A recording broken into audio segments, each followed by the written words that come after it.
आज के वीडियो में हम लोग बात करेंगे विशिष्ट शिक्षकों का सेवा निरंतरता के बारे में, विशिष्ट शिक्षक का प्रमोशन के बारे में।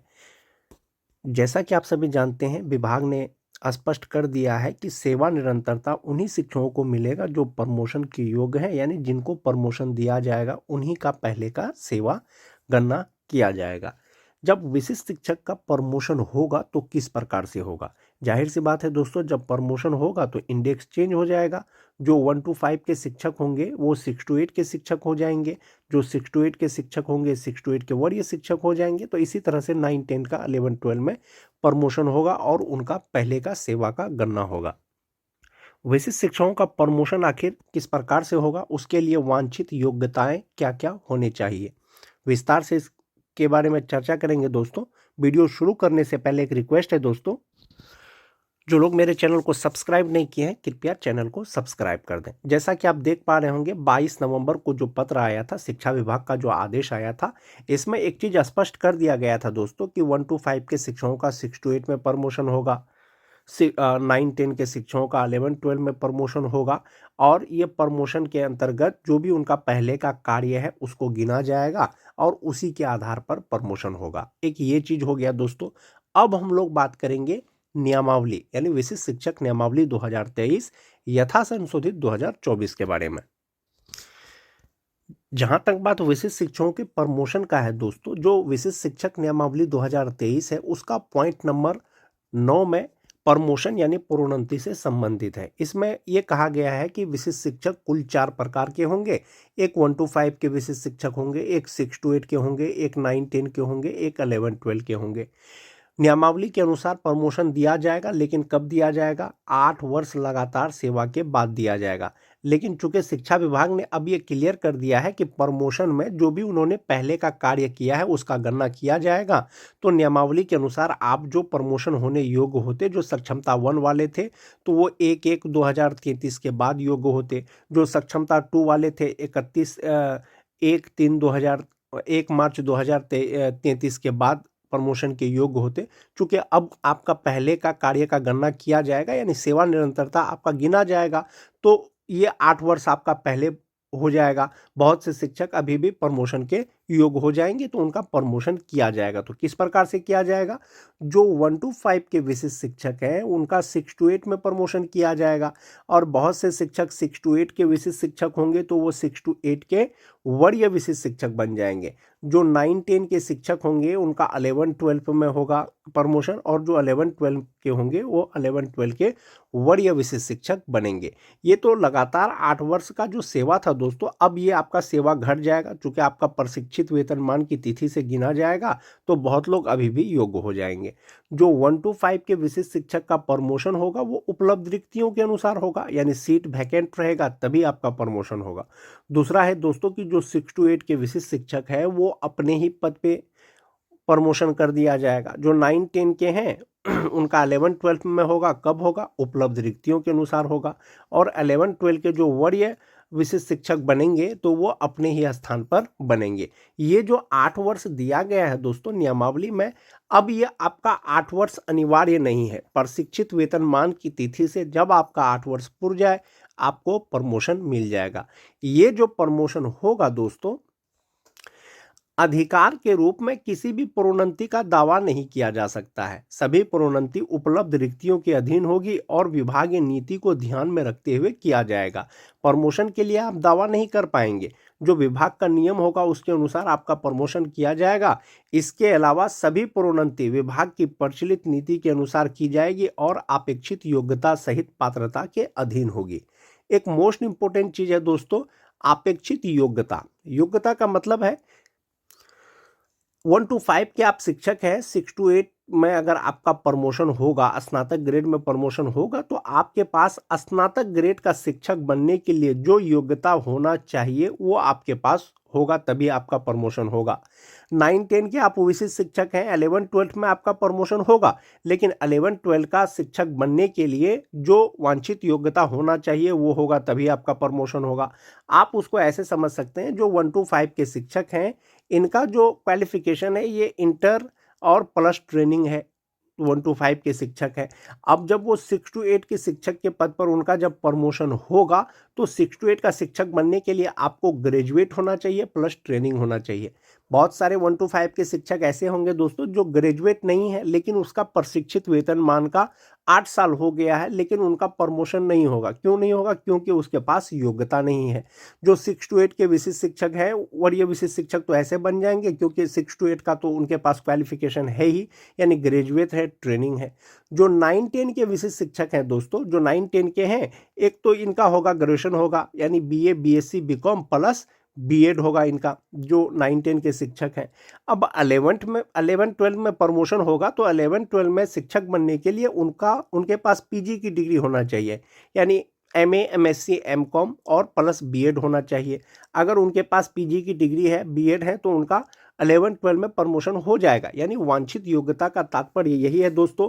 आप 1 to 5 के शिक्षक हैं, 6 to 8 में अगर आपका प्रमोशन होगा तो 6 to 8 का जो क्वालिफिकेशन है वो होना चाहिए। जो 9-10 के शिक्षक हैं, 11-12 में यदि आप प्रमोशन लेंगे, जो योग्यता है वो रहेगा तभी आपका प्रमोशन होगा। तो ये वांछित योग्यता हो गया दोस्तों कि 6 to 8 में जब आपका प्रमोशन होगा तो आपको BA BCom BSc plus training होना चाहिए और 11-12 के लिए MA MCom MSc plus B.Ed होना चाहिए और आपका प्रमोशन होगा उपलब्ध रिक्तियों के अनुसार होगा।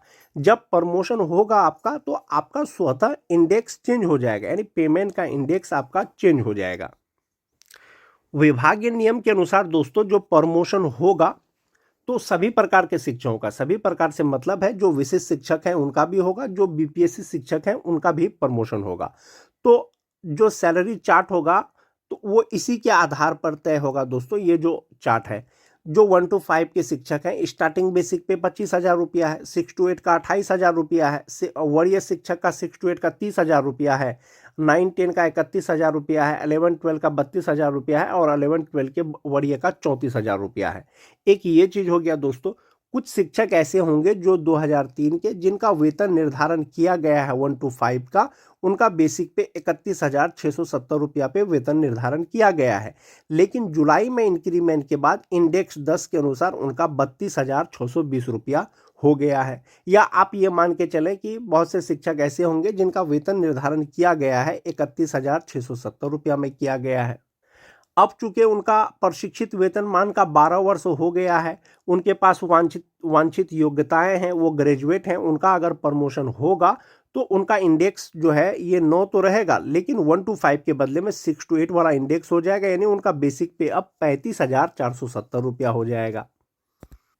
जो 6 to 8 के शिक्षक हैं दोस्तों बहुत सारे, जिनका बेसिक पे अभी 29,700 रुपया है, प्रशिक्षित वेतनमान का 12 साल हो गया है, तो इनका प्रमोशन वरीय 6 to 8 के शिक्षक के रूप पे होगा और 29,700 रुपया से उनका बेसिक पे 31,830 रुपया होगा। तो जो 1 to 5 का आपका स्केल है या इंडेक्स है, उसके जस्ट बगल वाला इंडेक्स हो जाएगा आपका। जैसे बहुत सारे 9-10 के शिक्षक हैं जिनका वेतन निर्धारण 28,980 रुपया में हो गया है। अब ये 1 to 5 के शिक्षक हैं, अगर इनको प्रमोशन दिया जाएगा तो इनका बेसिक पे स्नातक ग्रेड का 32,460 रुपया हो जाएगा। तो इस प्रकार से दोस्तों आपका जो ग्रॉस सैलरी है या इनहेंस सैलरी है उस पर भी आपका प्रभाव पड़ेगा कि आपका वेतन बढ़ जाएगा। लेकिन कितना बढ़ जाएगा आपका वेतन? 2003 के जो विशिष्ट शिक्षक हैं दोस्तों, जिनका वेतन निर्धारण 31,670 रुपया में किया गया है, लेकिन जुलाई 2025 से उनका बेसिक पे 32,620 रुपया है।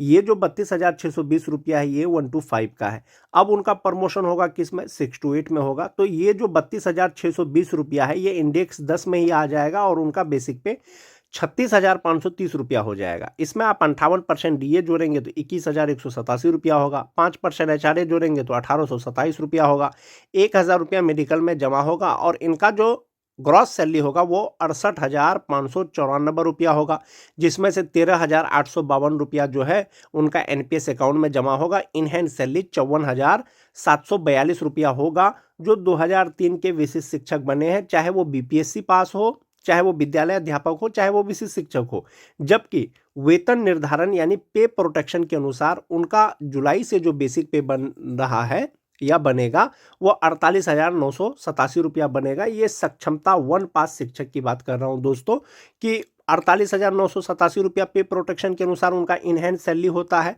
अब अगर उनका प्रमोशन होगा तो उनका इनहैंड सैलरी ₹54,742 होगा।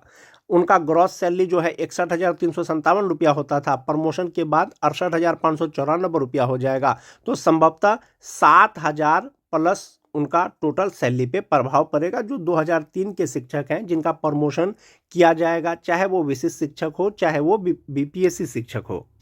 जो 2006-07 के शिक्षक हैं दोस्तों, यदि उनका प्रमोशन होता है, उनका प्रमोशन जैसे कि उनका वेतन निर्धारण किया गया होगा ₹30,750 में, जुलाई 2025 में उनका बेसिक पे ₹31,670 हो गया है। तो ₹31,670 का जो आसपास का बेसिक पे है वो ₹35,470 होता है। तो प्रमोशन के बाद जो 58% डीए है, 5% एचआरए है, मेडिकल लगा करके जो ग्रॉस सैलरी होता है इनका ₹66,633 होता है और इनहैंड सैलरी ₹53,180 होता है, जबकि पे प्रोटेक्शन के अनुसार ₹47,589 हो जाएगा। या उनका जब 58% डीए या 5% एचआरए जब अपडेट कर दिया जाएगा एचआरएमएस पोर्टल पर तो पे प्रोटेक्शन के अनुसार यही वेतन मिलेगा। हाँ, अगर उनका प्रमोशन कर दिया जाएगा तो उनका ₹53,180 मिलेगा, जो 2006-07 के शिक्षक हैं। जो 2009-10 के शिक्षक हैं दोस्तों, उनका वेतन निर्धारण जो किया गया है पे प्रोटेक्शन के अनुसार वो ₹30,750 में किया गया है, यानी ₹30,750 उनका एक इंक्रीमेंट के साथ जुलाई से उनका बेसिक पे हुआ। चूंकि ये 1 to 5 का है, अब 6 to 8 का जो बेसिक पे हो जाएगा वो ₹34,440 हो जाएगा। ₹30,750 के हिसाब से जो जुलाई से उनका जो वेतन मिलेगा बन रहा है वो ₹46,234 मिल रहा है। और जो उनका ग्रॉस सैलरी हो रहा है ₹57,894 हो रहा है, जबकि जब उनका प्रमोशन हो जाएगा 6 to 8 में तो ₹19,975 उनका 58% डीए हो जाएगा, 5% एचआरए हो जाएगा, ₹1,000 मेडिकल हो जाएगा। ग्रॉस सैलरी होगा ₹64,725, ₹13,060 एनपीएस अकाउंट में जमा होगा और इनहैंड सैलरी हो जाएगा ₹51,665। तो इनहैंड सैलरी की अगर बात करें दोस्तों, 5,000 लगभग 5,000 प्लस उनका बढ़ जाएगा। जो 2009-10 के शिक्षक हैं, चाहे वो विशिष्ट शिक्षक हो चाहे वो बीपीएससी शिक्षक हो। और जो ग्रॉस सैलरी का अगर बात करें 4-3-7,000 लगभग जो है उनका बढ़ जाएगा प्रमोशन के बाद में। ये मैंने आपको 3 ही प्रकार के शिक्षक का बताया है दोस्तों। एक 2003 से लेकर के 2005 तक का बताया, एक 2006 से लेकर के 2007 का बताया, एक 2009 से लेकर के 2010 का बताया। इसलिए बताया है दोस्तों क्योंकि लगभग जो है प्रशिक्षित वेतनमान का 8 साल लगभग यही 3 प्रकार के शिक्षकों का हुआ है। जिस प्रकार से विशिष्ट शिक्षक का प्रमोशन होगा दोस्तों, उसी तरह से विद्यालय अध्यापक यानी बीपीएससी शिक्षक का भी होगा। उसके भी नियमावली में ये चीज़ स्पष्ट है कि 1 to 5 का जो बीपीएससी शिक्षक है वो 6 to 8 का बनेगा। जो 6 to 8 के बीपीएससी शिक्षक है 6 to 8 के वरीय बीपीएससी शिक्षक बनेंगे। जो 9-10 के विद्यालय अध्यापक हैं वो 11-12 के विद्यालय अध्यापक बनेंगे। जो 11-12 के विद्यालय अध्यापक है 11-12 के वरीय विद्यालय अध्यापक बनेंगे। इनके लिए भी जो शर्त था वो 8 वर्ष था, लेकिन प्रशिक्षित वेतनमान का यदि 8 वर्ष आपका पहले पूर जाता है तो पहले आपका प्रमोशन कर दिया जाएगा। सारे रूल और नियम जो है दोस्तों विशिष्ट शिक्षक के ही प्रमोशन का होगा, चूंकि नियमावली सेम ही है। इसीलिए दोस्तों सभी प्रकार के शिक्षकों का प्रमोशन किया जाएगा, यानी बीपीएससी शिक्षक और विशिष्ट शिक्षक। जहां तक बात वरीयता निर्धारण का है दोस्तों, विभाग ने जो वरीयता निर्धारण जारी किया गया है कि किस प्रकार से वरीयता निर्धारण होगा, तो उसके अतिरिक्त अगर विशिष्ट शिक्षकों में अगर वरीयता की बात करें तो नियमावली के पॉइंट नंबर 7 में ये दिया गया है। क्या जिला स्तर पर विशिष्ट शिक्षकों का वरीयता सूची संधारित किया जाएगा और इसमें 1 to 5 का अलग, 6 to 8 का अलग, 9-10 का अलग, 11-12 का अलग बनेगा। विशिष्ट शिक्षकों का वरीयता किस मापदंड के अनुसार तैयार किया जाएगा? विशिष्ट शिक्षकों की बात कर रहा हूं दोस्तों। इसमें है कि स्थानीय निकाय शिक्षक के रूप में प्रशिक्षित वेतनमान प्राप्त करने की तिथि से, यानी जिनको सबसे पहले प्रशिक्षित वेतनमान मिल रहा है वो सीनियर होंगे, जिनको बाद में मिल रहा है वो जूनियर होंगे। 2 शिक्षक का मापदंड अगर एक जैसा हो जाएगा, प्रशिक्षित वेतनमान का तिथि अगर सेम होगा तो उनका जन्म तिथि जो है वरीयता तय कर होगा जन्म तिथि से। जिनका जन्म तिथि भी सेम होगा, प्रशिक्षित वेतनमान भी सेम होगा, तो उनका नाम का जो अंग्रेजी अल्फ़ाबेट है उनके अनुसार तय किया जाएगा। इसके अतिरिक्त कोई मामला होता है तो विभाग उस पर निर्णय लेगा। तो विशिष्ट शिक्षकों में जो वरीयता निर्धारण किया जाएगा दोस्तों, वो प्रशिक्षित वेतनमान का तिथि से किया जाएगा। ऐसा नहीं है कि जो सक्षमता 1 दिए हैं वो सीनियर हो जाएंगे सक्षमता 2 से, सक्षमता 2 वाले सीनियर हो जाएंगे सक्षमता 3 वाले से। आप सक्षमता 1 दीजिए, सक्षमता 2 दीजिए, सक्षमता 3 दीजिए या सक्षमता 4 पास करके आप विशिष्ट शिक्षक बनिए, लेकिन वरीयता का जो निर्धारण होगा आप में विशिष्ट शिक्षकों में वो प्रशिक्षित वेतनमान की तिथि से ही होगा। आज के वीडियो में दोस्तों बस इतना ही। वीडियो अच्छी लगे तो अपने दोस्तों में लाइक और शेयर जरूर कर दें।